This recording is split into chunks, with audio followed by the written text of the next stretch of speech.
মনে করেন ফুত বিদেশ থাকে, বাপ মা জীবিত, ছেলেটা সব সময় বাড়িতে টাকা পাঠায়, 20,000 10,000 করে 2 মাস পর পর 1 মাস পর পর বাড়িতে কি পাঠায়?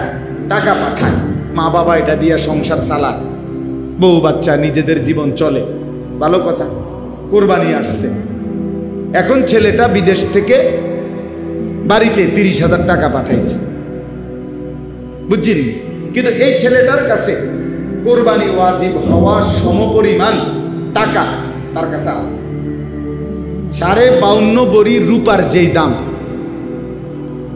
52.5 বড়ি রূপার দাম যদি 1000 টাকা বড়ি হয় তো 52,500 টাকা রূপার বড়ি।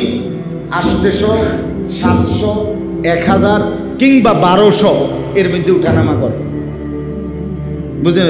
রূপার বড়ি 3000 4000 টাকা হয় না, 1000 1200 1300 800 কখনো কমে যায় কখনো বাড়ে, এর মধ্যেই থাকে।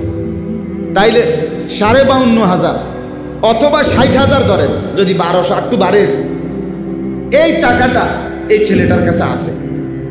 বিদেশে না বিদেশে আছে, তার কাছে তার ব্যাংকে জমা আছে, অথবা তার বউয়ের কাছে যে বাইক টাকা পাঠাইছে সেখানে আছে, অথবা কোনো সমিতির মধ্যে লাগাইয়া রাখছে, অথবা ব্যাংকে জমা করে রাখছে, যেখানেই হোক তার কাছে মনে করেন টাকা।